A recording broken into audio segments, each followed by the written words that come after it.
వందే మాత్రం. నేను మీ journalist Navata. Welcome to our voice. కేరళకు చెందిన మాజీ క్రైస్తవ సన్యాసిని నన్ సిస్టర్ లూసీ కలపుర ఆ రాష్ట్రంలోని వైనాడ్లో ఉన్న ఫ్రాన్సిస్కాన్ క్లారిస్ట్ కాంగ్రిగేషన్ అంటే FCCలో సభ్యురాలుగా ఉండేవారు.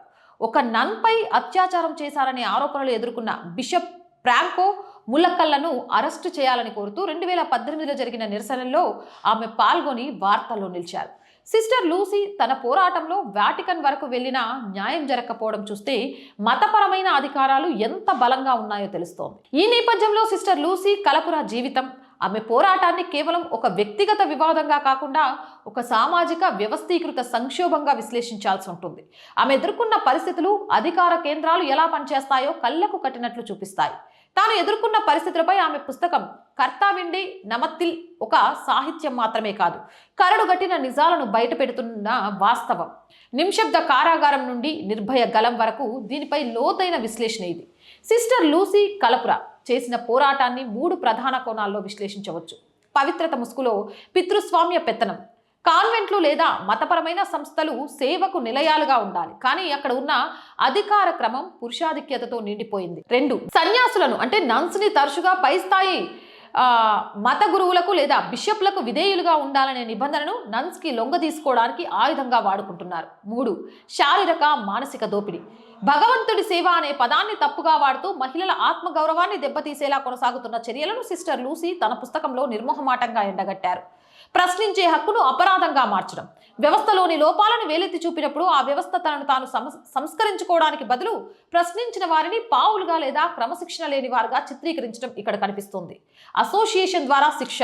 లూసీ కారు కొనుక్కోవడం లేదా పుస్తకం రాయడం అనేది ఆమె వ్యక్తిగత స్వేచ్ఛ, కానీ వీటిని నియమ ఉల్లంఘనగా చూపడం అంటే నన్ కనీస వ్యక్తిగత హక్కులు కూడా ఉండకూడదనే అణచివేత ధోరణి సూచిస్తుంది. ఇక బహిష్కరణ అనే అస్త్రం. సమాజం నుంచి, కుటుంబం నుంచి దూరం చేస్తామనే భయాన్ని సృష్టించి బాధితులు నోరు విప్పకుండా చేయడం ఓ వ్యవస్థీకృత వ్యూహం. ఇక సిస్టర్ లూసీ తన పోరాటంలో వాటికన్ వరకు వెళ్ళినా న్యాయం జరగకపోవడం మతపరమైన అధికారులు ఎంత బలంగా ఉన్నాయో తెలియజేస్తున్నాయి. దేశ చట్టాలు ఉన్నప్పటికీ మతపరమైన అంతర్గత నిబంధనల పేరుతో నేరాలను కప్పిపుచ్చే ప్రయత్నము జరుగుతుంది.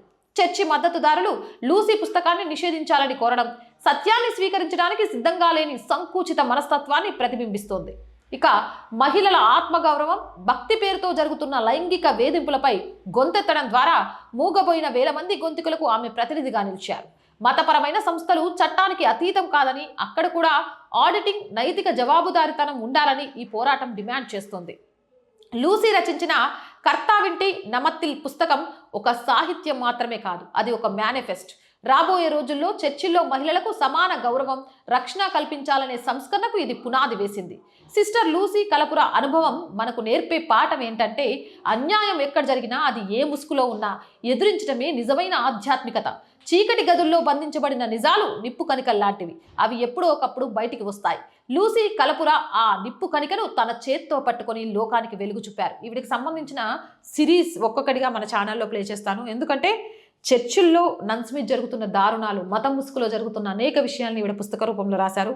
వాటిని మీకు స్టోరీస్ లాగా అందించాలనే ఉద్దేశంతోనే ఈ వీడియో చేశాను. దీనిపై మీ అభిప్రాయాన్ని కామెంట్ సెక్షన్లో పెట్టండి. మోర్ వీడియోస్ కోసం ఛానల్ని వెంటనే సబ్స్క్రైబ్ చేయండి. ఆర్ వాయిస్ పొలిటికల్ 2 మన ఛానల్సే, మర్చిపోకుండా సబ్స్క్రైబ్ చేయండి. కంటెంట్ బాగుంటే లైక్ చేయండి, షేర్ చేయండి. జై హింద్, జై భారత్.